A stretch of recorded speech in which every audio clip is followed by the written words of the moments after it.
Hello, everyone, and welcome to A Talk With. I'm Rassilon Productions, and this episode I am talking to Nathan Carter. Introduce yourself. Hi, Gata. Apparently, I'm the Northern Doctor. I don't know why people call me Northern Doctor. I think I'm quite posh. Yeah, this is me. I've not made fan films for years, so this is going to be an interesting conversation, Yeah. nostalgic conversation, talking Mm, about the old days because I'm a veteran. nice, the good old days. Because I've discussed, fan films with kind of like Jed T, Rhodes, and all that group, and Jed kind of split it into several groups of like generations of fan film and content creators and how they're kind of different from each other. Yeah. Um, Before I get onto that, first things first, how are you? Are you doing okay? I'm fine. I mean, I've got 2 weeks left of my job that I'm doing, and then I've got a week off, and I'm off to London, and I've got loads of shows booked, and I'm going to do the Harry Potter studio things. I'm really excited, actually. Oh, I love the Harry Potter studio tour because I've never been. it's completely magical, puns intended. It really is brilliant. I hope you enjoy it. Yeah, and any particular shows you've got that you're seeing? Any Seen Much Ado About Nothing, William ooh, Shakespeare. I've seen that ooh, at the National, and then I'm seeing Wicked, and then Back to the Future, the musical, which I've seen already because it's amazing. mm. And then I'm seeing Frozen. Oh, I've heard good things about Frozen. I saw Wicked back in God, it must have been 2014. Blimey, that was so long ago. 2014, it was like my first West End play that I went and saw, and that was brilliant. Last time I saw it, I imagine they have a new cast by now and stuff like that, but I imagine it's still as amazing as it was back then. Uh, and yeah, so first things first, well, apart from that, you so you you you played the Northern Doctor, of course, and Mhm. what was it like playing your fan doctor? Because you recently kind of created a reprisal. Well, kind of like you, it was almost like going back and redoing quite a bit of series one of your doctor with Doctor Who Machinations. What first things first? What was it like going back to your doctor? Uh, not much different, to be honest, because at the time I recorded those lines, I was still filming little bits for my finale, so I sort of was still in that mindset Mm, for it. So it wasn't. I mean, like now when Connor sends me lines for little stuff, it is a bit, you know. yeah. But I do try and rewatch stuff. Like every now and then, I'll get this urge to rewatch something. Like the Mm, other day, I was rewatching part of the finale, just the final bits where Lee Boyce dies and stuff. Just because I think that was a really beautiful scene, and it really, mm. I quite like it. And I rewatched the trailer because I was showing someone it, and the other day it was 13 years since my first ever fan film I released on the Blimey. 15th of August. So that was Oh recapping. wow. That's amazing. Obviously, you called yourself a veteran, and of course you are. You back then, it was an insane feat to make a fan film like that, and uh, I have to commend you on that. Your fan films are amazing. They are amazing work, and you can definitely see the evolution from series one to the finale. How do you kind of view your fan films when looking back at some of the older ones, uh, and how much you've grown since? Because of course you did end up kind of not in a way redoing, but not redoing the series one. Because of course, Machinations is kind of it takes those kind of plot points and does it on a bigger scale because of audio, and it also like does things that obviously you weren't capable of doing back then on like a fan film. I'm just wondering how you view your older work compared to your newer work. My older work, I'll be honest, it's all shit, to be honest. My younger, earlier stuff, sorry, I watched that.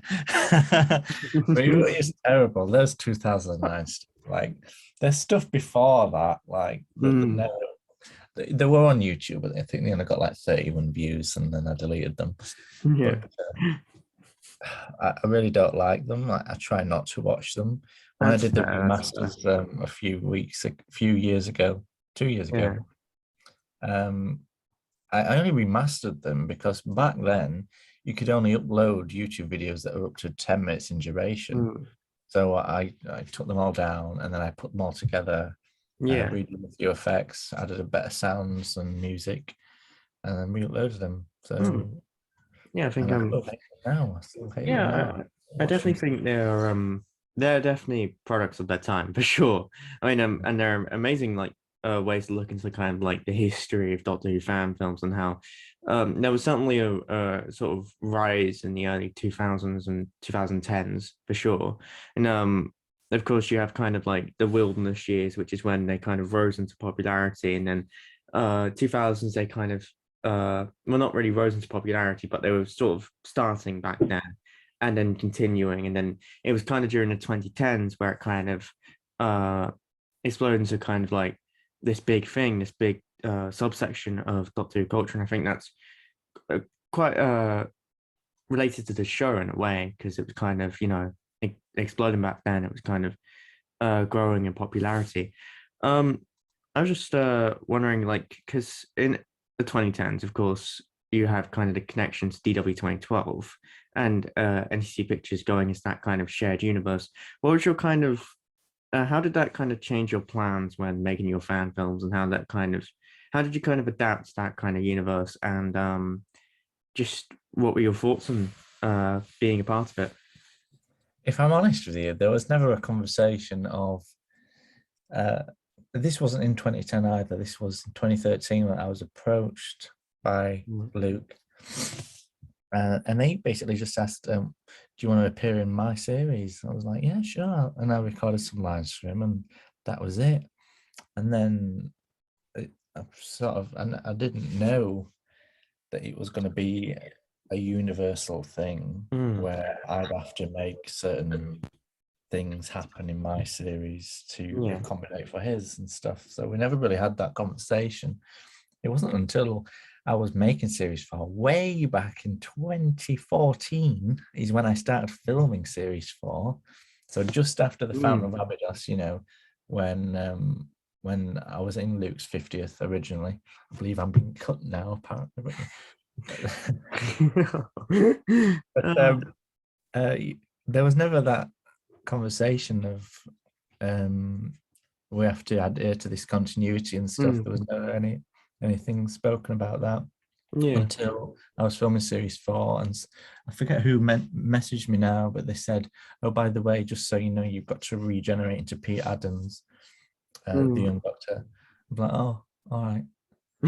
No. Yeah, because of course originally the regeneration wasn't like as far as I've been told, of course, it wasn't really it wasn't really a thing until like after that message, because of course from what I heard and what we discussed, of course, before this, is that the Northern Doctor, it was just how you put it, was kind of Sarah Jane Adventures kind of type ending. Thought you could expand upon that in a way. What was kind of the original ending for the Northern Doctor? Yeah, I wasn't gonna. Way back when I first released a trailer for Series 4, there's a little text that comes up, and part of the text was the final adventure, and then a bit of a clip, and then of the last incarnation. The amount of comments I got on people saying, well, what about DW 2012? What about this person? Like, I didn't know I was that was the moment I realized that I was part of this universe. Like, people attacking me for basically ruining someone else's series, and that wasn't my intention. But then I've taken that trailer down now. Obviously, it's all been changed, and I've sort of adhered to what they created. Yeah, I mean, to make them happy, because obviously I wasn't going to make them anymore. So I was like, fine, you can have the reign to do whatever you want with the story.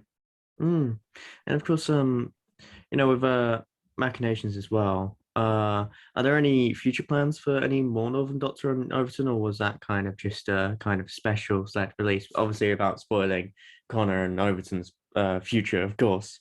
But our original plan, when Connor mentioned it to me, our original plan was going to remake series 1 to 3 in audio form, because there was a few things we were happier with. But then it came to recording, and I said, let's just do series 1, just because I was originally going to take them down altogether and just use the audios as a replacement. But Yeah. I think series 2 sort of still stands well now. Like it's all right. Hmm. But yeah, we're not doing series 2 and 3 now. Instead, we are planning on doing like a whole new volume of adventures, I believe. And I've in fact written one. I've actually sat down and written one. It's not finished. I mean, I started it in February. It's like 15 pages long so far, but that's coming along quite well. I showed a bit to Connor yesterday, and there's this little conversation about Greggs and sausage rolls, and I think it's really funny for the Northern Doctor. Oh, how very northern. Mhm.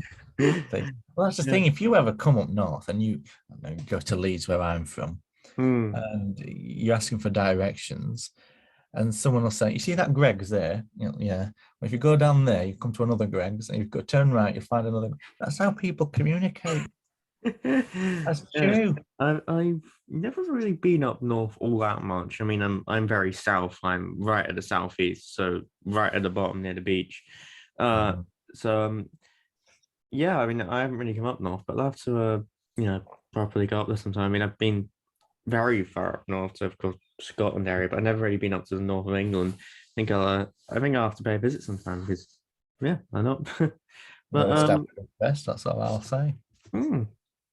Yeah, I mean, but yeah, I mean, looking back on your fan films, of course, there are kind of stubs of history, and of course, it would be nice to see series 2 and 3 redone sometime, but of course, that's not planned. I mean, with the new adventures, kind of, where do you kind of envision the Northern Doctor being taken next? Like, how do you envision developing the character in these, new kind of volumes in a way?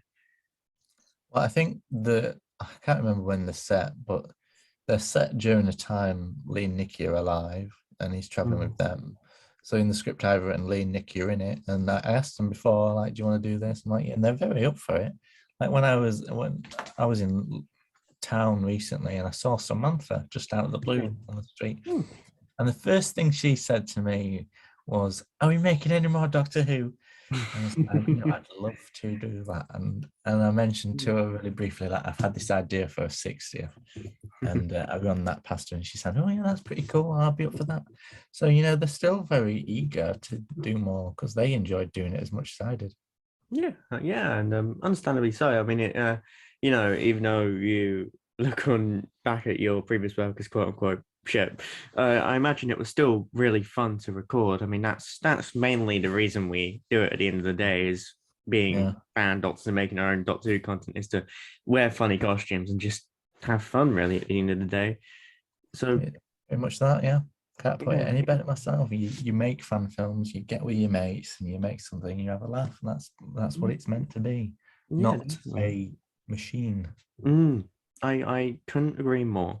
And yeah, so going on from fan films, of course, now you work in the creative industry, you work in the TV industry. I was wondering, like, how is it like? Because of course, a lot of Doctor Who fan film creators get to like start with Doctor Who and writing and producing and doing Doctor Who stuff, and they kind of have that as their kind of first step into create into the creative arts. Because of course, you started very young when making the Doctor Who fan films and so on. I was wondering, like, was that like something you look back on as like your first step, or were you kind of always passionate before that and did things before that? Because of course you did mention you did things before that, but like, what was it like, kind of going into the creative industry, and what's your kind of perspective on it all? Making the Doctor Who fan films really gave me an understanding of how to edit, basically. Mm. So I spent a few years as an editor assistant working on actual TV shows, putting all that used knowledge of just making Doctor Who fan films, just editing them really, and sort of putting that to use professionally. And I'll tell you this story actually. When I was at university, I made a graduation film, Mm. and it got nominated for a Royal Television Society Award, quite a prestigious one. Oh. And I really hated that film. I thought it was shit. And it was an experimental film, and I really didn't like it when I submitted it. So I'm like, there. Mm. And they were like, "Can we submit it?" I'm like, "Yeah, do what you want." And then I was working in a cinema 6 months after graduation, and I got this email. And it said, "It's been nominated." I'm like, "Do you want to go to London for this red carpet event at the BFI?" I'm like, is this a hoax? But yeah, I went, and he didn't win, but it was really nice to be there.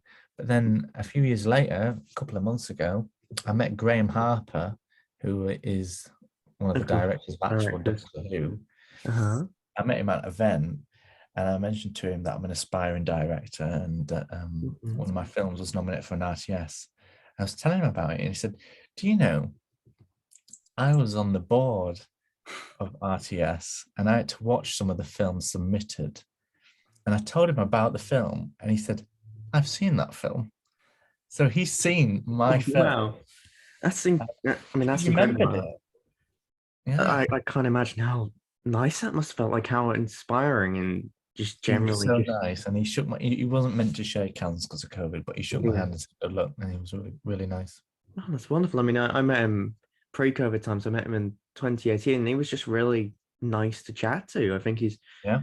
I think most people that work on Doctor Who are like some of the nicest people to chat to and like talk to. But I spoke to him for like 10, 15 minutes, and like it was just a wonderful discussion about, directing in Doctor Who. I mean, because yeah, I think fan films can be such a great first step for Doctor Who fans to kind of work on like fun Doctor Who things and make fun, wear silly costumes, have fun, and then kind of take that first step and realize that I think a lot of fan critics realize how much they love making media, and then take future steps to kind of work in that industry. And I mean yeah, I'm planning on doing the same myself, right? I'm expanding when I go to uni later on in the year. I mean Thing is, as well, with your fan films, when you get to university and you're applying for university, you've already got your show reel together because you've been making exactly. fan films. Mm, And that's one of the things I did when I applied for university and I went to the interview. I had a printed script of Sherlock Holmes that I made, mm. and I showed him my show reel, and he was really impressed. Yeah, because that's right. You made a Sherlock Holmes series as well. How's it Mhm. like making that compared to Doctor Who? And just yeah, in general, what was it like making that Sherlock Holmes stuff? Well, Sherlock Holmes, you got to basically copy the stories, really. So that Mm, was much easier because you had your plots planned for you, and you basically just had to adapt it. mm, So I basically sat and watched Sherlock Holmes episodes, and I basically wrote a script along with it. And some of the lines are the same. yeah. And I played the character Sherlock as Jeremy Brett did, or tried to, with the laugh and the Mm, push. You've got to. But I really enjoyed that. That first episode I did, the case of Violet Smith, which I believe has got like 250,000 now oh on wow. YouTube. It's got a lot of dislikes because obviously it's not the real thing. But yeah, Yeah. Yeah. I mean I really enjoyed it. It's got my granddad in it as well, and he was it's the only film he's been in of mine. mm, yeah. I mean, that's incredibly sweet. I love it when fan creators get like families involved and friends, and it's really Like, nice to see. my Really mum was in nice to Doctor Who, and I got her shot and killed. Like, yeah. yeah. And I'm making a fan film later on in the year. I've recorded a scene the other day, and I'm really enjoying the process. I mean, of course, at the end of the day, it's a lot of fun, a lot of fun. Have you got any like anecdotes from your time filming them? Like any fun anecdotes from your time filming the Northern Doctor stuff, working in the TV industry, stuff like that? I'll tell you this one story. I worked with John Sim professionally, and Mm. Oh wow! I Oh was working wow! on this morning in London, and it was my first day. And the producer said, "Just go in the studio and just stand at the back and just watch the show go out." So I was like, "I did," and I'm stood there near the door, and I look across, I glance over, and then I look back, and John Sim is stood like in touching distance with me, and he was going to be a guest on the show. Mm. Um, and I was petrified because obviously you've got to be professional. You can't ask for Yeah. selfies and stuff, right? And I was like, I've never met him before, so I was really shaky. And then he went on to this thing, and then the presenter Eamon Holmes actually offended him during the interview because he asked about his own personal issues. And so my first job on that day was to go out and get a card for John Sim, a generic card. It had flowers on, Mm-hmm. and get a courier to send it to his house. It was basically a sorry card, but he didn't obviously say sorry or anything. Yeah. Just sort of to patch it up, basically. But Yeah. with regards to fan films, I do remember a funny story when we were filming series 4 in the woods, and this guy, I think he was a farmer local to the woods, Mm. but he really shouted at us because he thought had a gun and it was the tripod. Oh no. Oh, blimey. Mm. uh That yeah, so was God, I couldn't imagine working with Johnson professionally and him just standing there. That must have been insane. I mean, Mm. were you I imagine you were a runner back then, right? I imagine that's kind of I was doing a bit of everything on that Mm. week. On that particular day, I was shadowing the floor manager Mm. who was in charge of making sure the guest was standing by near the sofa, ready to take them out and, well, not with a rifle, but take them. Yeah, yeah. I think what's your kind of favorite role to kind of what role do you kind of lean towards when you work within the TV industry? Because I think everyone kind of has their favorite. I mean, I'm personally more of a writer, but I also really love editing and directing and just producing in general, but I'm mainly leaning towards writing. What about yourself? What kind of jobs do you lean towards? Pre-COVID, I fell into about a year doing edit assistant work. Mm, So I was working on shows such as A New Life in the Sun and other stuff for Channel 4, which were documentary based. And then I got a job as a location marshal for Netflix on Bridgerton, and that was probably the best drama I've worked on. I've done other dramas and stuff, but that was the best because it was mm, series 1. Everybody thought it was going to be shit because we got the script and I was like, this is a bit crap, but how we were wrong. But then pre-COVID, after COVID, obviously my diary was cleared. mm, I've been doing what's called as a logger, yeah. production assistant from home. And so I've done shows like First Dates. I'm currently working on a show, which is my second series now. I'm about to do a show, which is I'm very excited for. And I've Mm, been offered a huge thing for next year, but it's not signed yet. But last year, I got to do one of the shows I was hugely a fan of growing up, and that was I'm a Celebrity, Get Me Out of Here. oh And so wow. I got to go to Wales, and they put me in this caravan. I had a caravan to myself for the duration of the shoot. Had all my food paid for. They gave me all the money back, and I got to be there in the gallery watching all Mm. these celebrities. The directors just sat in front of me, the camera operators next in the same room, and it was so bizarre. Like the things I'd see and I'd mention, oh, I think this is going to be really good, and they'd use it. So, such as one of the celebrities were talking to this bird out in Mm. the courtyard on their own, and he made it to the series, and they used it as a running story throughout the series. And every time they mentioned it on the show, it got trending on Twitter. Oh This wow. specific moment of him talking to the bird, and I was like, I spot that. You know, if I weren't there, maybe they didn't spot it. Mm. That's my little claim to Taking fame. bird spotting to another level. I mean, Yeah, yeah. I mean, what was it like? Kind of working in lockdown because you mentioned it, but like, I can't imagine working at I'm a Celebrity. That must have been insane. I mean, it was it's crazy. The almost year, as soon as that first lockdown was lifted, I literally woke up to my phone ringing at 9 o'clock, and it was a producer I worked with years ago. I just said, Mm, "Oh, do you remember me?" I'm like, yeah, yeah, yeah. So we're wondering if you're available for first dates. And I was like, yeah, I'm available mm, for that. And they did it bizarrely because normally you'd go to Manchester, which is where they film it now, yeah. and be there in the gallery. But instead, because of COVID, they sent me all this equipment, and I sat here for 12 hours a day whilst they were filming in Manchester, and they were streaming it live to me, and I was doing what I needed to do. And this Yeah. is how it works in the industry. You work with people, and if they get offered a job and they're not available, then they'll recommend someone else. And so from that, I got offered work with BBC on a show. And then from that, the producer remembered me and took me on to the next show with him.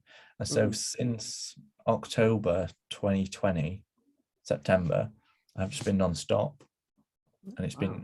they've just gone over and over and stuff. Mm. It's pretty cool. Yeah. I mean, Yeah, it all sounds very amazing. And I'm glad that it kind of just didn't really stop during lockdown. Of course, maybe during earlier lockdown in 2020, everything kind of came to a Well, strike. that's the reason, because everything stopped and I suddenly had all this time available. That's how I got to finish series 4, because I was just Yeah. bored. So I just sat down and edited it and got it finished. What was it like making that in lockdown? Because I imagine that would have been quite a different experience from making it pre-lockdown. Because Mhm. you spent quite a long time on series 4, as mentioned. What was it like, kind of how did you feel after finishing it, for one, and what was it like making it in lockdown? Well, during lockdown, like everything was filmed apart from the regeneration, a few little bits. So it was all, the footage was there. So I thought, if I'm going to do it, I'm going to redo the first and second episode. So the second episode was taken down anyway for copyright, so I needed to redo that. And Mm, so I really, to be honest, my lockdown, that first lockdown, it was, I spent 2 hours on a morning editing, and then I watched a few episodes of The Walking Dead because I was rewatching that over lockdown. mm, And then I'd spend the evening editing, and it just kept going like that. And the lockdown lasted so many months, and I had 3 episodes finished. mm. Um, but a lot of it was already edited. It was mainly the finale that had nothing done. Yeah. And so when lockdowns was lifted, I had to go back to the woods. My hair was long because obviously you couldn't get haircuts. So I Mm, got to do a few little pickup bits. So when the doctor and the master are talking through that finale in any of the scenes, his stuff was filmed in 2014 mm. clips, but then it cuts to my clips, me talking, and it's me in 2020. So it's like 6 years between those two shots. Oh, wow.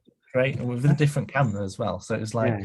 I had to I had to teach myself color grading properly Mm. and make it all match. And I think it works all right. It should be fine. Yeah, yeah.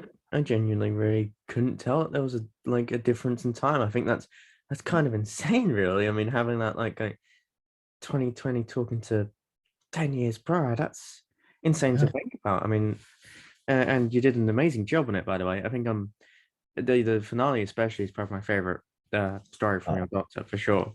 I yeah. And having your Doctor versus the Master, what was that kind of like? Because was it? Do you think it was always heading there? Where it ended, and do you think? No, are you happy looking back in retrospect with the ending that you gave your Doctor? Um, yeah, you're gone. Mm. Still there? Yeah, yeah, I'm still, don't worry. Oh, um, I mean, I wasn't originally going to bring the Master into my series, to be honest. Mm, It was only because during the submarine episodes when I was filming those, um, uh, Stephen Baines, he wasn't going to be in it. It was a different actor, and we shot all the inside stuff. And then the actor, as we was about to film all the wet scenes, said, "Oh yeah, I don't want to do it now." So we had to go back, and I was like, "Stephen, can you do it?" And so I had to create this thing of, "Oh, Baines is Baines, but he's not Baines." So that twisted it. mm, And then there was the whole master line, he is returning. And I'm like, and then as soon as series 3 was finished, I'm like, well, I suppose I've got to do something with the master now. mm. And Callum Baird, we used to Skype for hours. Like we would be on Skype calls for 6 to 10 hours a day. And he's like, I need to be the master if you're bringing him back. I'm like, fine, but you're going to have to travel all this way. And he did for 2 days. We shot it off for 2 days. And he brought his lady's jacket up and stuff, and he wore that. Mm.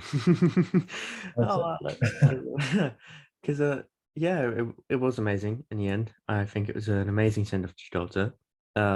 And of course the regeneration was done rather differently because you couldn't really from what Connor told me, I think you couldn't really get be actually there. That's just pure editing, kind of similar to how John Hurt regenerated in Christopher Eccleston, right? But what was Yeah. it like editing and like doing that bit of the video? Because I imagine that would have been a particularly interesting thing to try and get right and make it look right at least. Well, the regeneration scene was the last thing I ever did. Like, Mm, it's the last film I ever did. And that line, my last line, is my last line that I shot. mm, And I can't remember what I did, but as soon as I said that line, I did that staring into camera thing, and then mm. I was like, cut. And why am I saying cut? There's only me here. And Mm. then Dan Patton said he'd do the VFX, and he Ah, did a much better job than I'd ever do. So mm. Dan is an incredible VFX artist, genuine one of the best, I'd say. What I wanted to ask you was, what was your lockdown like? Because I haven't really touched upon it in this series so far. When I've talked to all these people, and it was such a staple of like everything that's kind of happened. It's kind of been the most like life changing thing for a lot of people. What was it kind of like for you? I know we touched upon it in like the creative perspective, but like, what was it kind of like just in general, really? Well, in January of that year before lockdown, I got offered a job at a production company close to here. And I'd been applying to that production company for 4 years and never had any chance. But finally, I got an interview and I was successful. Hmm. And they offered me the job. And I was 2 months into that job. And then lockdown happened and they got rid of most of the staff. This was before furlough. And so I had no income for basically 4 to 5 months. And Wow. the government gave me £5 a month to help me. For £5 a month. And Jesus thankfully I Christ. had savings and stuff. But And I spent a lot of the lockdown just wallowing in self-pity and watching reruns of The Walking Dead and catching up on TV and stuff like that. So it was a bit boring. I didn't go anywhere. I literally didn't leave the house to the point that my car wouldn't start when I went in to move. Just because Boris said don't go out, so I didn't, and then my car broke. So I'm like, I mean, there's one thing I think pretty much everyone, every decent person learned during lockdown is that this government have been complete and utter bullshit, incapable of doing anything right. Like £5 a month. I don't really, I don't really intend on getting political. Jesus Christ, that's awful. That's I know. really awful. Like, genuinely. And meanwhile, they were being ambushed by Cake and doing what, you know. And they could spend money on a test and trace app that was more money than sending a rocket to space. Yeah. I and like half of the apps like they invested in didn't fucking work. Like half of everything they kind of invested in were either their rich friends. There was also there was that incident I believe with what was it? I Bernard think it was, Castle. yeah, and like there was they invested in something that just had no evidence of it working. Didn't Yeah. work at all. No. And what you know, once they invested in it, it didn't work. I mean, who could have seen that coming? But yeah, I mean, it was a tough time for a lot of people. A lot of people. I can't imagine going through that from what you went through. With £5 a month. Jesus, sorry, that's just like completely outrageous. He But doesn't even play for Netflix, you know what I mean? It was like, yeah. I mean, at least you got to watch The Walking Dead. I Yeah. did. I only watched up to season 6 because it gets shit after that. Yeah, that's absolutely fair enough. I mean, for me, my cutoff point is kind of Series 8. As soon as like, well, I don't really want to spoil it for some people, but as soon as a certain character gets killed off, I think it just kind of just swoops down. The That, Coral. yeah. Don't even get me started on The Walking Dead because I did Coral. watch a lot of it. I mean, even when what's his name? Like, was it his name Glenn? I haven't watched it in a while. Was it Glenn? Glenn? Sorry, not Glenn. Glenn. Mhm. When he died, the show kind of tanked, but it was What's slow. interesting about that, though, they kept it a secret that he was going to get killed off. But Mm, to make it seem like he was going to be in that series, they paid him to basically come and sit on the set all day so that the mm. press would see him coming in and out and say, oh, it can't be Glenn. But actually, it was. I mean So that imagine getting killed off and then getting paid just to rock just up. sit there. I mean, I'd take that in a heartbeat. Just get to watch Yeah. everyone just do everything. Really, I can imagine it can be quite entertaining. Mm. Somewhat a waste of time, but also quite entertaining. But yeah, I mean, my lockdown was, it was more or less, just watching TV and like all the Doctor Who lockdown stuff, and that was kind of when I started making fan content myself. Actually, I went into the audio kind of route, and I didn't know anything about editing or anything, and I was doing like a computer studies course at the time, and it was kind of through Doctor Who fan audios and stuff like that, I kind of discovered that I wanted to go down a more creative path.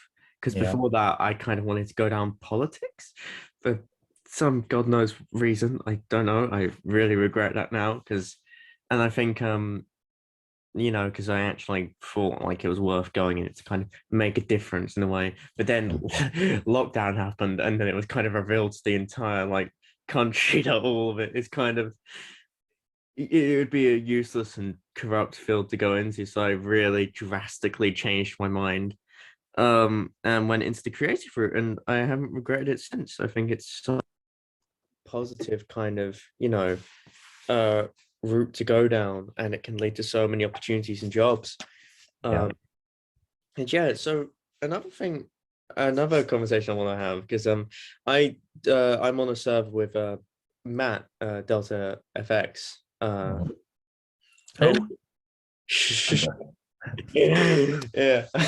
Now that would be a plot twist. He didn't know you the whole time. He was just but he often he often brings up you talking about KFC all the time. And Oh, fuck. He's obsessed with chicken. If I ever become vegan, I'll have to unfriend him, honestly. no, the way he talks about it is that he often talks about you being obsessed with KFC and you talking He about kind of said the same to me when I was talking to Connie. He says, like, oh, yeah, whenever you have a KFC, you tell Matt. Matt tells me. Like, well, why does everybody need to know?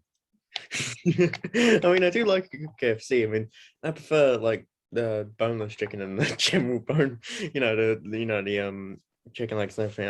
I often get chicken popcorn and stuff, but I just wanted to like get some elaboration on that because it Are does. you about to ask me a question? Like, what's your order at KFC? Is that what you're asking? What is your order at KFC? Why not? I'll answer that. It depends what mood I'm in. It's either a boneless banquet or a mighty bucket for one. Good taste, good taste. I mean, I often go for the boneless one myself. I think it's just generally what I prefer. You got choke on it either. But yeah, and yeah, I often talk to Matt, and he often brings you up, and he speaks about you in such a good light. And I've always, it's always may want to do this show with you and talk to you, and even like especially like because I've watched your fan content in the past. I only really got into Doctor Who fan films in like 2020, so fairly recently. I did grow up with Doctor Who fan content, so I did watch snippets of stuff, but it was only What when do you think of my pandemic episodes? I think that was a particularly interesting one. I think we've all kind of Doctor Who fan content during the pandemic. I really love how they went about it, and with how your episode went into it as well, and how it was made and everything. But I think I think it was particularly interesting. I think I find all of your content kind of interesting. But one thing I haven't actually asked you that I feel like I should have asked at the beginning now is how would you kind of introduce the Northern Doctor to someone who hasn't kind of delved into your Doctor yet? Basically, a better Northern edition of Jodie Whittaker, to be honest. Fair enough. Without the faces. But yeah, I thought it was a particularly interesting episode. I think all of the episodes are particularly interesting for different reasons. I think some of your earlier content is interesting because you get to kind of see how you've gone from there to now, and what it was kind of like making fan content back then. It's why I personally think you shouldn't remove them, because I think they're kind of like it's kind of like a museum in a way at the end of the day. That's kind of like looking back at kind of the old days, the old times. And I think, as we've mentioned, it's particularly fun to make it. I think the one thing that doesn't matter with fan films is budget and everything. None of that matters at the end of the day. I think it's just a matter of having fun. I've said it, I keep saying it to people whenever someone says, I'm thinking to make this fan film, do you have any advice? And I'm like, well, firstly, you don't need a TARDIS set. Oh, yeah. Because if you make a TARDIS set, then all your episodes are going to be revolved around that set, and you're going to want to use it as much as possible. Like, get out there, get on proper locations, and just have a laugh. Yeah. And I feel like if you're gonna make a TARDIS set and then you stop making fan films, what are you gonna do with that afterwards? Like, it's just gonna are you just gonna have it as like a fun room to use? Are you gonna consider using it in the future? I'm not like saying don't build a TARDIS set if you don't want to. I mean, obviously pretty much every Doctor Who fan wants a TARDIS. I really like those fan films where it's basically, and you can tell it's the bedroom, and they've just put like Yeah. those paper plates on the wall because they're round, you know. Mm. And it's like a desk with a blanket over to make it look like the thing. Yeah, I I think thought that was quite interesting, there and are I quite a think few scenes in DW 2012 with like the paper plates on the walls and stuff like that. And I mm, particularly like them. I love the TARDIS that they've built in their shed, but like I always love the paper plates and the low budget kind of, because yeah, either way, whether it's high budget or low budget, as long as you have that kind of heart, as long as you're like injecting your own character and trying to do something for the show that only really like you want to do, you could do. I think that's what matters at the end of the day. That it doesn't become a kind of machine just mass producing content, as you put it. And I think your fan films have a lot of heart to them, have a lot of uh you. Just it's you making fan content and all the people involved having fun. And I think that's what's important at the end of the day. yeah. And and I want to ask you again because we kind of touched about it, and I asked you about future plans on Overton, but kind of want to delve into more future plans in general because you did mention a 60th, and I kind of want to pick your brain about that and if plans are going ahead and what kind of plans. Well, I've got an idea. It's just an idea because honestly, I don't think I'll have the time to bloody make it Mm. because it's But I really want to make a 3 to 4 part classic style series where they're all 20 minutes each. Yeah. It's all 4x3, Hmm. and it's only using classical music. Maybe one of them might be black and white. I don't know. Mm. But I do want to sort of I have this story idea, and I was talking to Connor about it yesterday. He quite likes the idea. Obviously, I won't mention it because I don't want to get people's hopes up. But Of course. I'd love to make one more just to show that what I can do now. Because it's Mm. been, although Series 4 ended last year, it was all finished in 2014 to 2016, and that's 7 years ago now. So Mm. I have improved a lot since then. I've got a 4K camera. I've got proper sound equipment, better editing software. My directing has improved because Mm. I've finished university and stuff, and I'd really like to showcase that even though there is a big difference between my Series 1 and Series 4, Mm. that there is further development. Yeah. There's a next chapter, and I think one thing I want to ask is who's a director that inspires you? Like what directors kind of inspire you?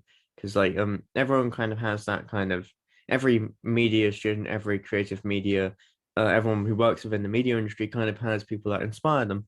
What people within the industry inspire you?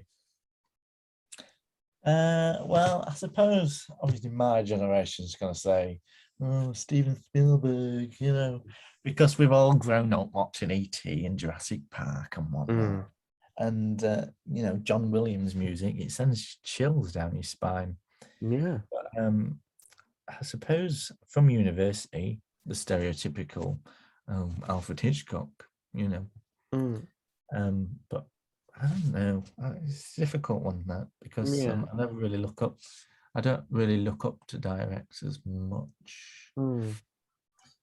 I I don't think know. when it comes to directing for me, my go-to is always Edgar Wright.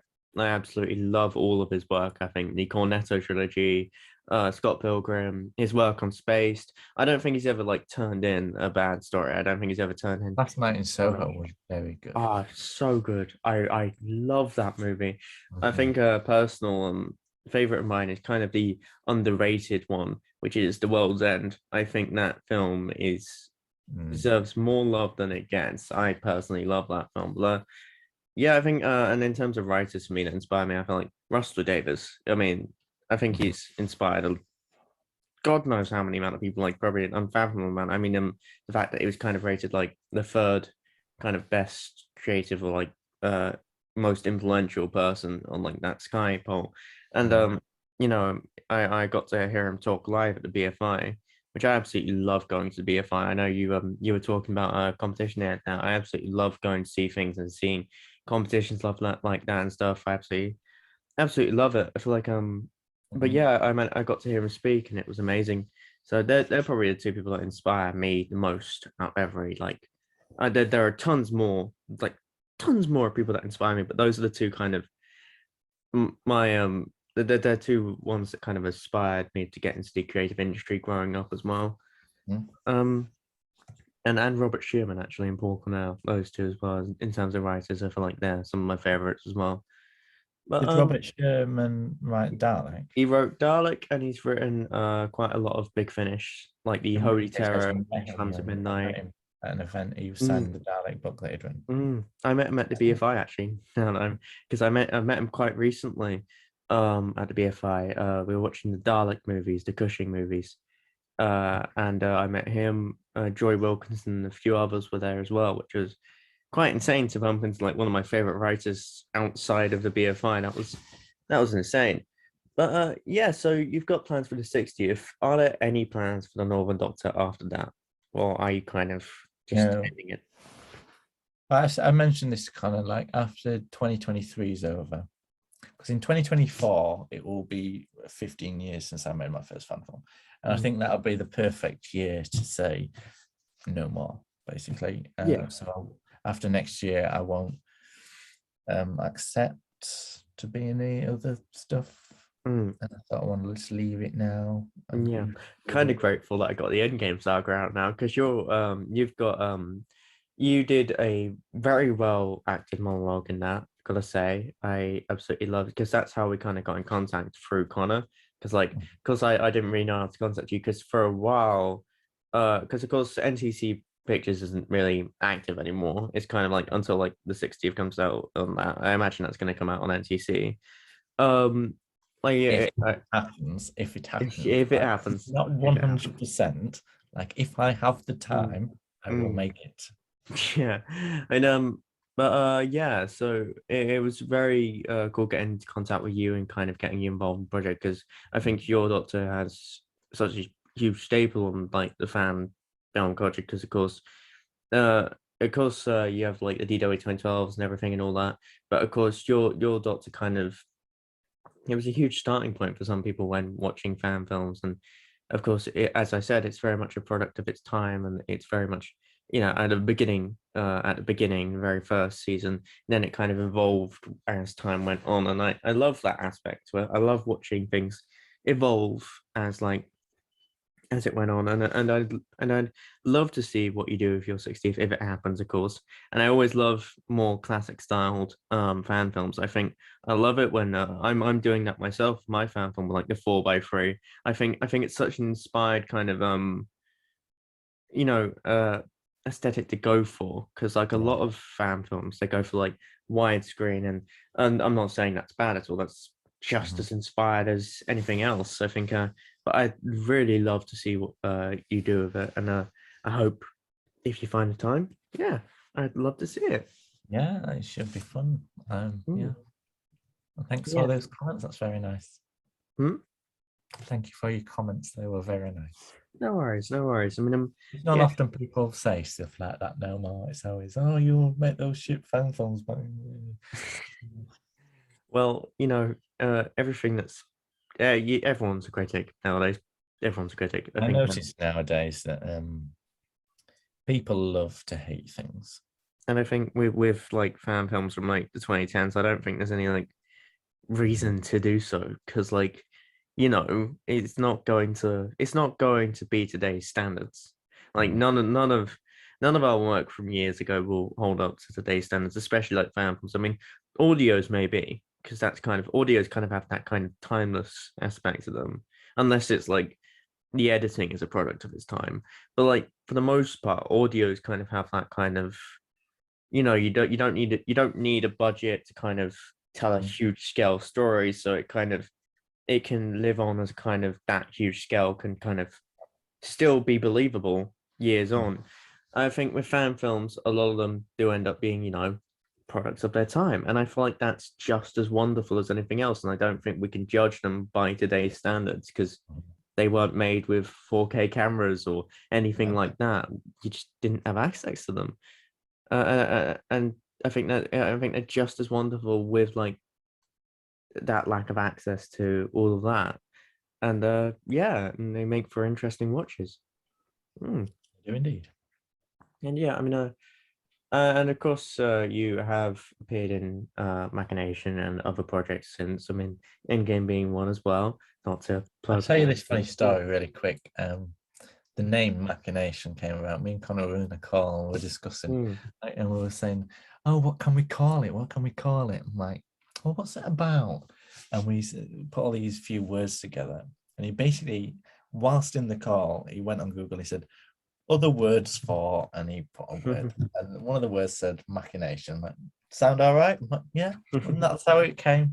I mean, That's that's kind literally of my process in writing. If I feel like I've used a word too much, I just look up synonyms for it and yeah. then just throw in another word that essentially means the same thing, but it just, it spaces it out a bit more because it's different but the same. Uh, but yeah, I mean that's a great way of finding a title. Actually, I might use that. It's And my certainly characters of Lee better. Boyce, how I came up with the character Mm, Lee Boyce. mm, I was thinking, what can I call this character? And I looked up from my computer and I had this book called Millions by Frank Cottrell Boyce. mm, And so I'm like, well, I'll take that surname, Boyce. And then I was looking at another book and I had an autobiography by Lee Mack. I was like, mm. oh, Lee Boyce. And that's how that came about. Yeah, That's what was it like writing and directing your companions and your villains? Who was your who was your favorite companion to write for, and who's kind of your favorite villain to write for, and and just overall, what was it like working with everyone involved? Because I imagine, as we've mentioned, it was a lot of fun, but like, what was it like kind of writing and directing them? Mm, there was difficult ones. The guy that plays General Royale, or Jack, he really had a lot of trouble remembering lines. So mm, a lot of his lines are really short. mm, And if they are long lines, then you'll see there's always a cut in between and it's covered up with a reaction shot because mm. they're split into two. So that was difficult. And he'd get, there's a lot of outtakes. If you watch they're all online, but there's a lot of him. But I'd say probably my favorite character to write for Lee Boyce, probably, because we had such a laugh. There's a lot of outtakes of us. Mm. And we just, he'd live in Leeds, but he'd come over and he'd stay here. Yeah. Sometimes he stayed for like over a week. I remember he came over for Christmas once because he didn't really have much of a good home life. So he was like, come have Christmas with us. And that was in 2010. So yeah, we became really good friends. Hmm. But it was difficult to say during filming, Matthew, you're going to really bugger up continuity if you keep changing your hairstyles. So in every episode, he's got a different fucking hairstyle, and it really annoyed me. uh, Imagine if I brought him back for the 60th. Like, which hairstyle do you fancy going back to, Matthew? you know, but he lives down in Kent now. Anyway, mm, yeah, I mean, yeah, I think was because of course with fan films and any filmmaking in general, continuity is quite it's a big thing. How was it difficult keeping continuity between stories and between your era and even between scenes even, or did you find it easy? Well, not really easy, but easier than people would expect because yeah. there's a book called In the Blink of an Eye by Walter Merck, who edited Apocalypse Now. Mm, And he made a list of the most important things during editing. And the last thing on the list, I think it was, or one of the last things, is continuity.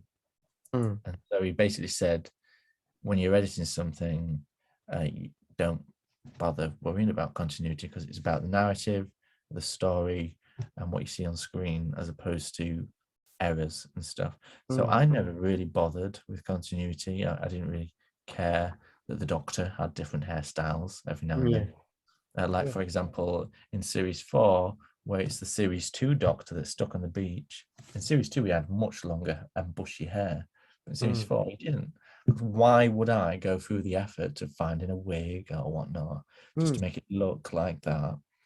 And so, yeah, I wasn't really bothered by it. And I don't think it's that much of a big deal in this Yes, whole I have to what's agree. going on recently, Mm. because when I woke up one morning, I had 5 messages like, you've been removed from the universe. I'm like, Nice. Yeah. Yeah, And I mean, doesn't okay, really and bother. You know, people yeah, can watch the series if they want and say, "This is my doc." This is they can create their own universe and they can put whoever mm, they want in their universe. yeah. But it doesn't have to be a fixed thing. I You couldn't agree more. I think it's if you're gonna run a fan universe, if you're gonna put it all together and kind of create, I know? feel like it should also each product, each film, each series should still be watchable on its own. You don't have to go straight from Northern to Young. You don't have to go straight from Young to Blonde, or you don't have to go from, you don't have This to is go from the one thing to the that I next. keep It's just saying as well. Like, if there's all these doctors in this universe, why isn't Ryan Thompson in that universe? You know, because it mm, doesn't matter. It really mm. doesn't. I think yeah. I think there's like it can often fan universes can often become so limiting sometimes. Were there any because of course it was only really during series 4 that you kind of became aware of a fan, you really the the expectations of people, holding you to the fan universe. You've got to follow the timeline, you've got to follow the chronology and everything. Were there any limitations you found because of that? Uh, well, I remember one of the endings of series 4 was going to be that the Doctor basically lost his mind or whatnot, and then there was going to be a series 5, but then I think someone messaged me saying no, he has to regenerate as part of our continuity. Like, okay, Mm, I don't know. I didn't yeah, really have a limit age. Like I said, I didn't really bother about it. I that's only just made the scene at the end last minute to regenerate into Pete so that other people were happy and people that follow the other people as well, they could get closure that it is part of that. And, yeah, that's fair. And now both you and Young have kind of and Cravat have kind of just on their own thing now. I mean, imagine. it's funny how I, things happen. Yeah, I mean, yeah, I know. So going forward, I really look forward to 6 years. Really look forward to more Northern content until if it what happened, if it happens, of course. But what will it? Because of course you've kind of said goodbye with the regeneration, but I feel like every kind of fan creates every fan who like becomes their fan doctor kind of does gain a kind of connection to that character. Was it kind of like saying goodbye to that character in a way? Because you haven't really truly said goodbye yet, but it's kind of been like, what do you think it will be like? Like, what was it like saying goodbye during the regeneration scene, and what do you think it'll be like saying goodbye to the character when 2023 comes along, with 2020, that 2024? regeneration scene, you can technically look at that dialogue as me, as Mm, Nathan, saying goodbye to the fan film. yeah. That's how I wrote that scene, and that's basically me saying goodbye to that. I haven't done anything visually since that, Mm, because I knew we were going to do some audios, but it's not the same. When I do the yeah. audios, I don't dress up. Mm, I can do some of it in pajamas. mm. Yeah, I mean, it's definitely because what would you think like what would you say the main differences is between working in audio as like compared to be working in live action? I imagine that's quite a big one, but what would you say the other differences are? Because I myself working, I've worked in both. I'm currently working in fan film, and like just filmmaking in general. All I'm trying to do with the film is make a good film, not just like a good Doctor Who fan film, if that makes sense. Mm. Like, what would you say the main differences are between working in audio and live action for you? With the audio, you don't have to really the same energy as you do live action. Obviously, you're not acting against someone else. You're just saying lines, but there's no one else there. You're Mm, not listening to other people say the lines because everybody does it remotely, and that's how I like it like that. I can mm, pick my own time when I want to do it. I can just say the lines and I can repeat it. Honestly, I think the Overton episodes that I did Machination, like 20 minutes or so long, and I was sat here for about 45 minutes um, in one clip, and I got all the lines out per episode. mm, Um, but I remember, I think it was episode 3. Um, when I listened to that back, I didn't really have much energy as the Doctor. you know. Yeah. And Yeah. I wish, I don't know, it's Yeah. difficult. But I prefer doing visual stuff because obviously being film um, person, Mm. I like to direct people and properly and get the nice shot lights and the lights and stuff, you know. Yeah, it's So certainly a different experience. There are definitely positives to both, and there are negatives to both as well. I think that's the thing, really. And one of the I think negatives is getting all the people in the same room at the same time, make mm, sure the schedules work. Because if you film a scene with 5 different characters and one of them people falls ill the day before, says, "Oh, my mhm, goldfish is drowned" or whatnot, you know, you yeah, buggered. your goldfish is drowned. Yeah. Uh, well, that would be impressive. Gotta say, Oh, I've seen some ridiculous excuses. Do you remember back in 2010 when Nicky Boyce was a different actor? mm, Well, to yeah. make that Christmas special was so difficult because that actor was like, "Oh, I don't feel very well," and then on Facebook the day after, I see you tagged in a party photo. I'm like, "Oh, you're all right to go getting pissed though, weren't you?" You know. So that's the reason. One of the reasons why I got someone else. It's Mm, difficult.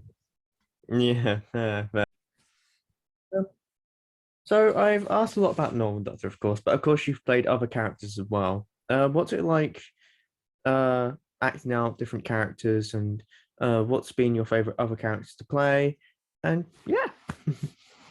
I'd say that Sherlock Holmes is probably my favorite character. I prefer Sherlock Holmes playing that as Mm, opposed to Doctor because I can I'm more acting in Sherlock Holmes, whereas the Doctor is pretty much me, to be honest. I mean, I'm yeah. Norman, I speak like this. I think the thing with yeah, I think that's a great that's that's very true because like with fan doctors, as I said, it's more about the fun of doing it than kind of the more acting element because of course fan film acting gets its own reputation really, but at the end of the day that's not the important thing about it.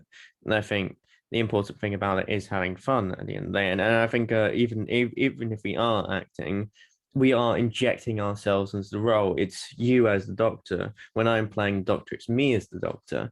But when you're playing Sherlock, you're playing Sherlock. It's not like you're fully dedicated to the role, not you know, you're still doing your own take on it. It's just it's less you, more Sherlock, with Mhm. your own kind of additions here and there. But with the Doctor, it's more you get more you can inject more of yourself into it in a way, if that makes any sense. Yeah, exactly Yeah. that. Yeah. Yeah, and you've played quite a few roles. And what's it like what is it like acting? What's your kind of process there? Like, how do you get into character? Because of course with the Doctor, of course, it's mainly just yourself really playing the Doctor. But of course, what is your process when it comes to acting?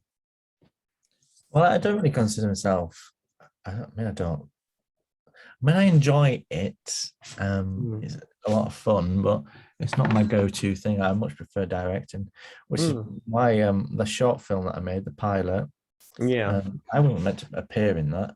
I only appeared in that um, because Mm, an actor dropped out the day before, and because it was a university film, I had a deadline to make it. So I was like, well, mm. I suppose I'll have to play the character then. Yeah. And you've made quite a few short films, of course. You've made Bill and Barbara, Christmas In Ryan Carol. Thompson made that whilst he was up here filming Mm, for Fountain of Abydos. We had a free day. It was nice weather. Um, we didn't have transport to take us anywhere to film locations or anything. So I was like, yeah. Do you want to make a stop motion film? I've got some garden gnomes over there. And we did. And we had a laugh and we made some funny voices. Mm, Yeah. But then I remember about a year ago, a year later after that, in mm, college, I made a second Bill and Barbara film, and it was a silent film. I did it as part of my course. It was an art course, uh, and that was a silent film. That was black and white. mm, It was 8 minutes long. That one. It took bloody ages, but that was funny. mm. Yeah, I mean, and you've also made documentaries that you've put on NTC as well, short documentaries. What was it like delving into that and that side of the media industry? Because I imagine that was kind of the first time that you've kind of the ones that you've put on NTC, I imagine, are the first kind of ones that you did documentary wise. And have you been thinking about doing any documentaries since? Well, my first documentary I made was part of my university degree. It was Mm, the film is called Rare Girl, and which was the actress that was in my 2010 as mm, Nikki Boyce. mhm, She's now disabled. She basically what was she was watching Coronation Street, and mhm. one of the actors in that has a rare condition, and she was talking about it on the show. And Jenny was like, "Oh, I have all those symptoms," and she went to the doctors and thought, "Yep, yep, you've got it." And so we did a documentary following her to the set of Coronation Street to Mm. meet the actress and basically have a chat with her. Oh Uh, wow. like I say, that was part of university module, so we Mm. did that.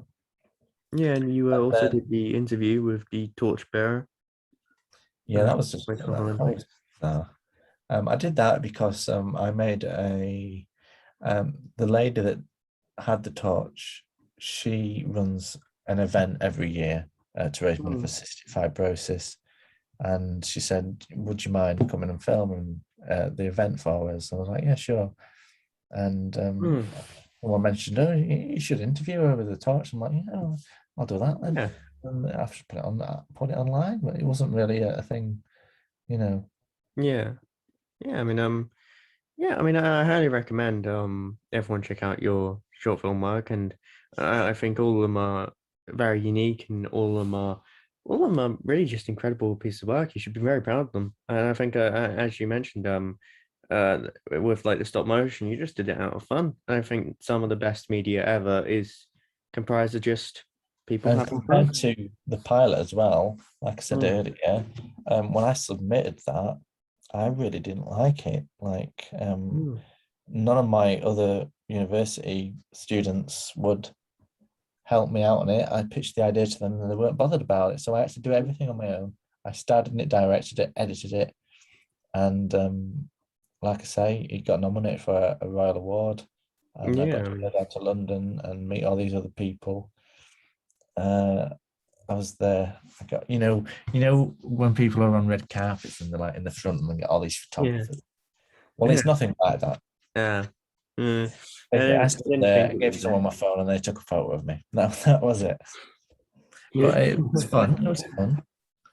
Yeah, I mean, it sounds really fun, and yeah, I mean, overall, it sounds like you had a great time, even if like it was nothing like the huge red carpet experience that every big time celebrity and has. I think it sounds like a lot of fun. I mean, of course, That there opened is actually a lot of doors for me because I put yeah. that on my CV that I was nominated, and I sent my CV out to three companies, and each three companies got back to me and offered me a job from that. Oh wow. I think Yeah, yeah, that sounds amazing because I imagine like stuff like that really does open doors. I mean, even like making this sort of fan content that we make is good for like portfolios and such and uh reels and everything. I feel like it can really like give more and more opportunities to people. And I think if anyone has a fan film idea out there, whether you have the budget or not, I highly recommend going for it because even if it's just out of fun, even if you can't act, even if you just want to wear a funny costume and run and this is around the other your thing as street well. like the You doctor. don't have to put it online, like no one's forcing Exactly. you to put it online. Exactly. Yeah. Share it with select few. You can put it as unlisted and just send it Mm. to your friends. Yeah, I mean, one more thing. Well, no, one more thing that I would like to talk about in terms of the fan film is there is another Doctor in your series called the Other Doctor. I was wondering because like from what with everything that comes out like with when you were a part of the DW 2012 universe, and you didn't really see him on like promotional art or like stuff like Yeah, that. this is something I've never understood. Yeah, because like that Doctor is still very much a part of but when you were in that universe, that timeline, that Doctor is still a part of everything. So I just didn't understand why It's I this just whole yeah. this whole argument of continuity. Like, Hmm. apparently they consider Jodie Whittaker canon to their series, but if you look back at my Phantom Rabbit Dust episode, um, it cuts off from Matt Smith, and I'm the Doctor after Matt Smith. So that's one of the reasons why I always say it doesn't matter, Yeah, because it doesn't matter at all. you Yeah. know it's fan films. I really did there is a because I did a bit of research into the other Doctor the other day. I looked back at the fan films before obviously coming on here and talking to you. And I feel like how you did the regeneration scene for the other Doctor was particularly interesting Oh, because that do you was know? very well done. Well, this is it. Um, so I wanted to make that episode, the 50th, as classic as possible. So I Yeah. used the music from Peter Davison's Regeneration. Mm, And when we filmed that, like Ryan was up here for a week because he lives in Kent, mm, and we edited it together, right here, and we rewatched the regeneration scene every single day because we were just so in love with it. I love it when like you create a scene or you write a scene and you just watch it back and forth. Like I think most creatives I talk to do that. Like when they create something they're truly proud of and they just keep watching it. Yeah. What is it like? Kind of because of course the interesting thing about the other Doctor Regeneration, of course, I don't really want to spoil it, of course, but is that it, it's the way it's done. Is the way it's kind of a first, really, out of everything, because like it's kind of like the Doctor watches himself regenerate into the self that he's watching himself regenerate into. That was that particular plot point was amazing, and I feel like that was a really unique way of doing things. I don't think I've ever seen a regeneration like that in a fan film since or before that. I think that was really well done, and well written. Hmm. Thanks. What kind of gave you the idea to kind of go about a regeneration in that way? I can't remember. Fair enough. I do remember Mm, the scene in the graveyard where mm, my newly regenerated self arrives by teleport, and I'm wearing a hat and a scarf. And that trilby hat makes me look like a fishmonger from Morrison's, let me tell you. But I remember doing that, and I fell to the floor, did all this shit with my face, mm, and then I look up, and there's this old couple. And remember, it's a graveyard, so they're there to visit. They've got flowers. They're there to put it on mm. someone's grave, and then I'm looking like a knobhead. So Uh, that's a fun moment, and I didn't do yeah, another take for that. I'm like, I'm not doing that more and that again. So that's fair. That's fair. That's completely fair. I mean, yeah. I can't imagine how awkward it is filming in a graveyard because like there are obviously going to be people there, and you can't really get it at a time that's really empty. And I mean, I've always wondered like how to go about it because like, is it kind of how like with like films that do like a scene where someone is speaking to a grave, do they like Yeah. make a unique prop for the grave, or do they use one that's like not got a name on it, or like how? And is there like ethical questions when it comes to that? I'm kind of that's something I'm because I was planning on filming one like that. I was particularly interested in that because it's kind of because I did research on it and I couldn't really find any answers. It was just don't film when there are people there, really. Like not but don't get them in shot. Don't disturb them or anything. Mhm. So yeah, I often wonder if there are like any questions that go past people, or if is it just like what I said, just a nameless grave, and people just do those shots like that. I just don't know. Mm, Well, we did it. We shot it in a particular way where we were stood at a grave, talking directly to any grave.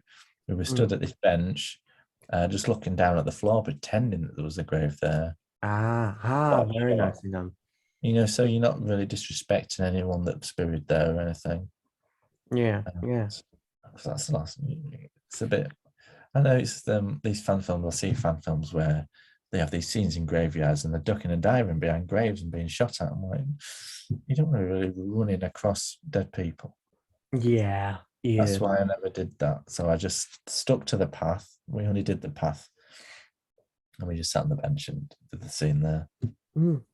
Yeah, I mean that's a brilliant way of going about it. I think yeah, it's that's the other Doctor, and I mean I genuinely did not know why he wasn't on promotion because he's a valid Doctor to that kind of it's definitely a valid Doctor to that timeline and canon and I everything, believe but this it's was strange. before. I'm not sure. Was this before?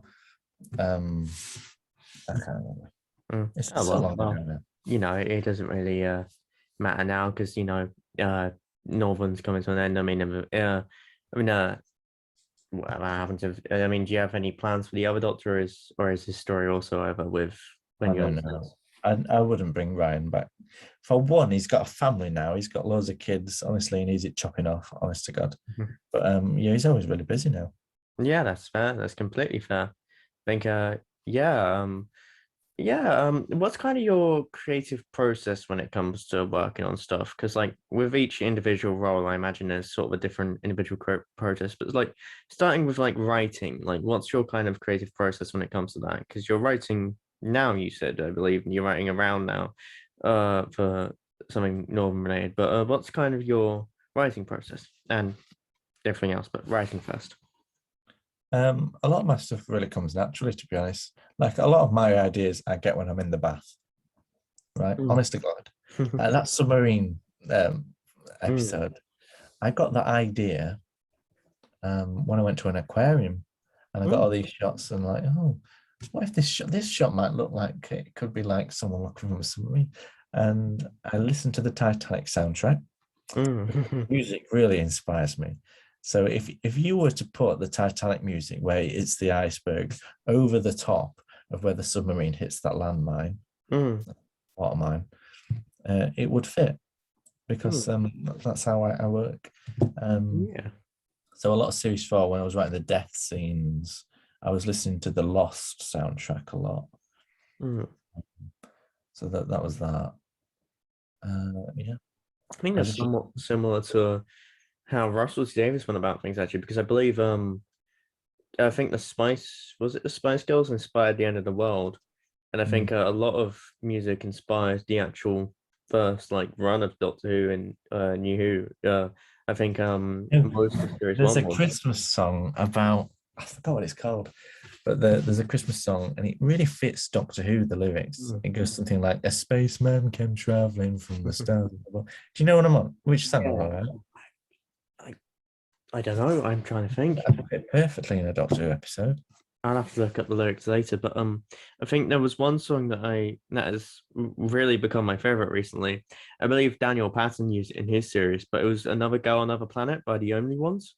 I don't know if you've See, heard I that know song. where he's used that from. I'm not stupid. Like Mm, there's a fan trailer online. It's like the yes. ultimate Doctor Who trailer. And Mm, funnily enough, that's in my workout playlist. And I was listening to that tonight at the gym. mm, mm. It's a great I song. I love that song. It swiftly became one of my favorites, and I believe I might have come from that fan trailer, but I believe I listened to it before, so I Mhm. can't say I got. But I understand why Daniel Hahn, after listening to that, immediately put it in his fan film. If that is what happened, of course.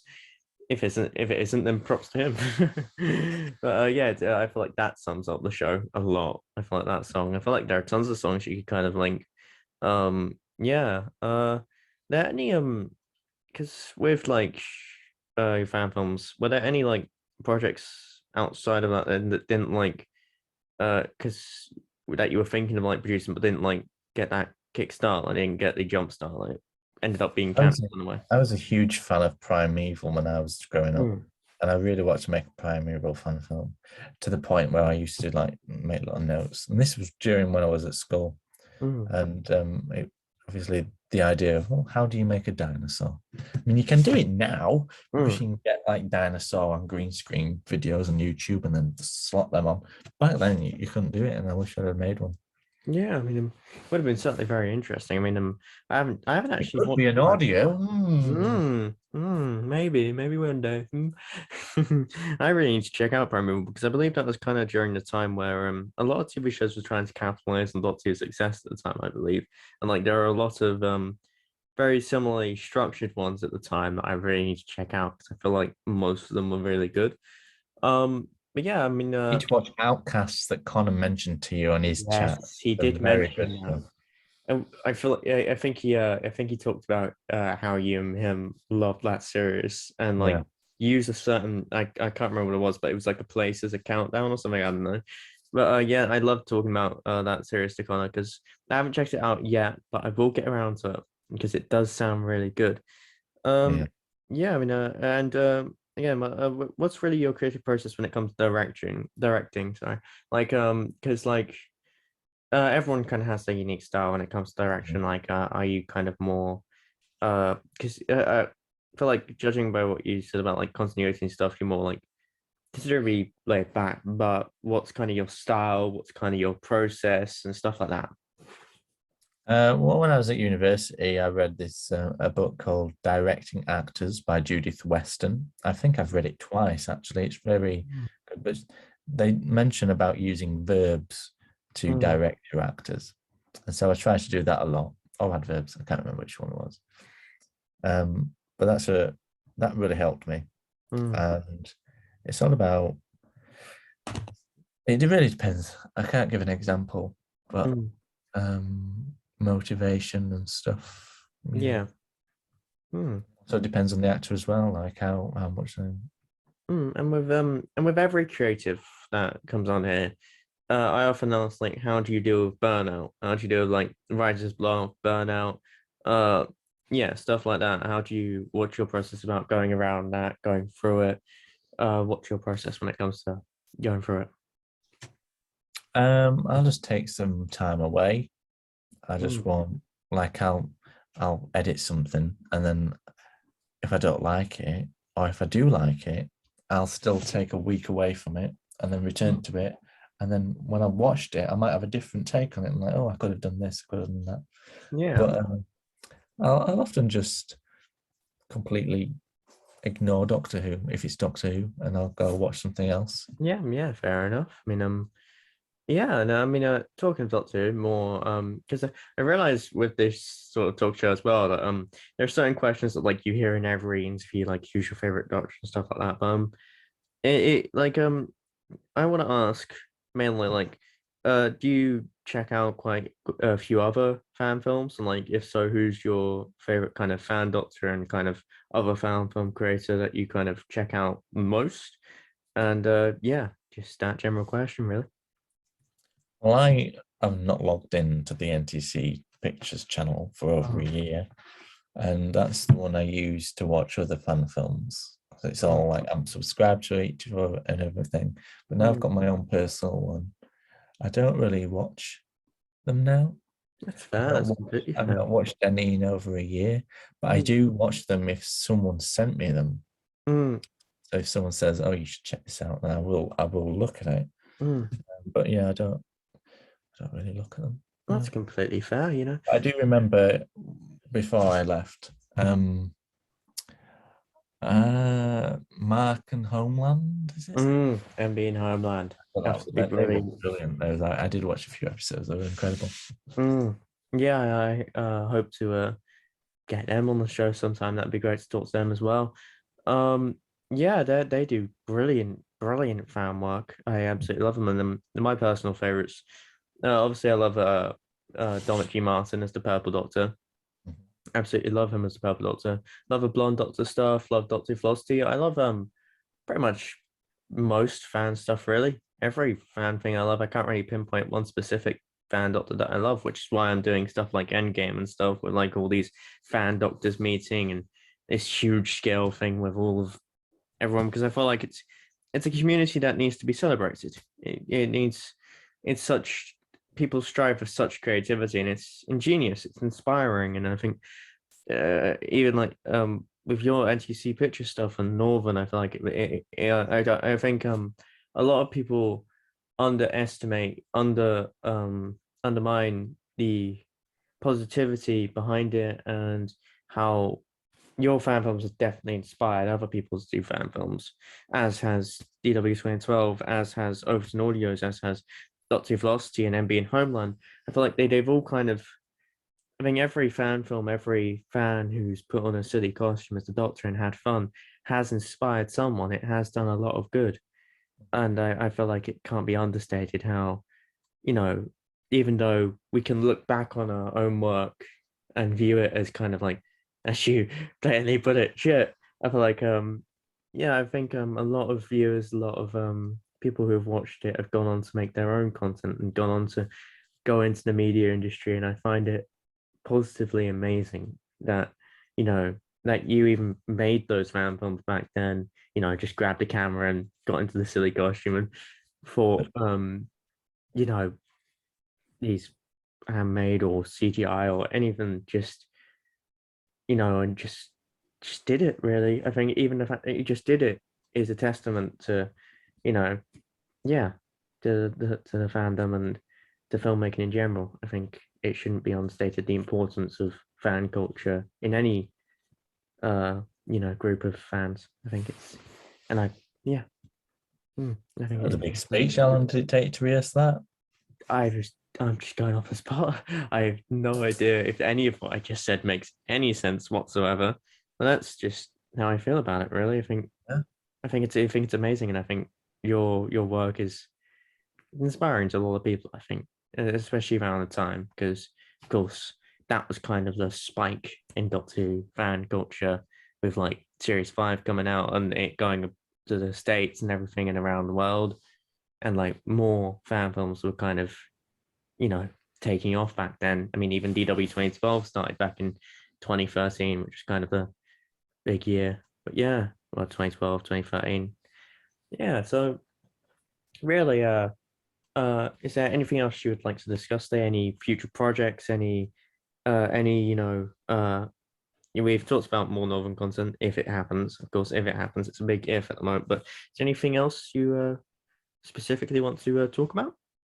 Well, I've just set up an OnlyFans. If anyone, I'm joking. I'm joking. The look on your face. No, I'm not going to do that. You can check that out in the description. Can you imagine that? Can you? No, Oh. don't imagine that. But no, I don't have anything to add. Mm. Yeah, I mean, no, Though I will get someone asking for a link now. I've said it. Now you've You got don't have it. Now you've said it on now you've said it in public. Now you've announced it on this video. Northern Doctor OnlyFans coming soon to NTC. Lee boy, is that your sonic screwdriver? No. Those are the wrong sort of NTC pictures. Um, but yeah. So NTCX. uh, the N stands for nude. Jesus. Right. Let's. That's a great way to end this video on. Yeah. But if there's anything you want to plug, any, you know, of course, I'll put NTC pictures in the description. Anything you want me to add in the description, it's your time to plug essentially. So anything you want to promote, just go ahead. Nothing.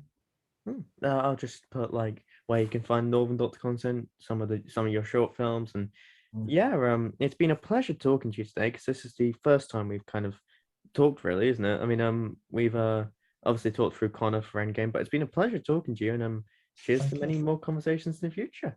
It really has been a pleasure, and thanks for watching, everyone. It's been a joy. Thank you. Make sure to subscribe as well. See ya. Disclaimer: I do not have OnlyFans. Disclaimer.